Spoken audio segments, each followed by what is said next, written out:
Since Russia's 2014 forceful takeover of Crimea, both Moscow and NATO have deployed troops and weapons along old fault lines as tensions have grown to their highest since the end of the Cold War. Analysts say the dangers of a military confrontation are at their highest for decades. The upcoming change of administration in Washington will likely have a major impact on relations between NATO and the Kremlin. Although, as Henry Ridgewell reports, analysts say there is a huge uncertainty over how the new era of East-West tensions will play out in 2017. Nuclear-capable Iskander missiles deployed by Moscow in October last year to Kaliningrad, which borders NATO members Poland and Lithuania. Russia has also carried out a series of military exercises along its western frontiers. NATO has put 300,000 troops on high alert and has also made so-called tripwire deployments in frontline states.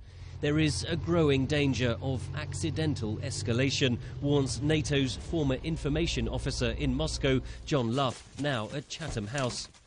It seems to me that it's actually very important to have mechanisms in place that allow the military establishments to communicate when needed, because both sides should see that there is, in fact, the capacity here for some sort of accident. NATO is deploying an extra 4,000 multinational troops to the Baltic states and Poland in the coming months. The core NATO principle of collective defence is being revitalised, says Luff. NATO is starting, if you like, from a low base in terms of rebuilding this defensive capability. It's not the sort of thing that happens overnight. But I would argue that the evidence of political will here, in fact, is probably more important. But Donald Trump's victory in the US election has triggered uncertainty over the future US commitment to NATO's primary force. The US spent $66 billion on defence in 2016. Second-placed Britain spent less than a tenth of that figure. President-elect Trump has questioned the United States' financial burden, and analysts say Moscow is watching with interest. Collective defence has actually, I think, psychologically at least, been a huge deterrent for Russia.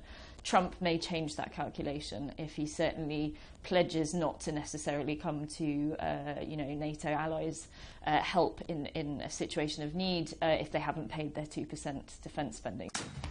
President-elect Trump's praise for Russian leader Vladimir Putin has rattled Ukraine, which is battling pro-Kremlin rebels in the east. That will allow or embolden Russia to maybe test the boundaries of NATO and test the unity of NATO even further, I think. It is premature to assume that Donald Trump's early overtures to Moscow will translate into a lasting détente, argues Luff. There are going to be areas where they disagree, and perception of Iran, for example, is one of them, and I think that will come to the fore quickly. Rearmament on both sides has raised the stakes. The new US administration will likely herald more uncertainty in an increasingly tense environment.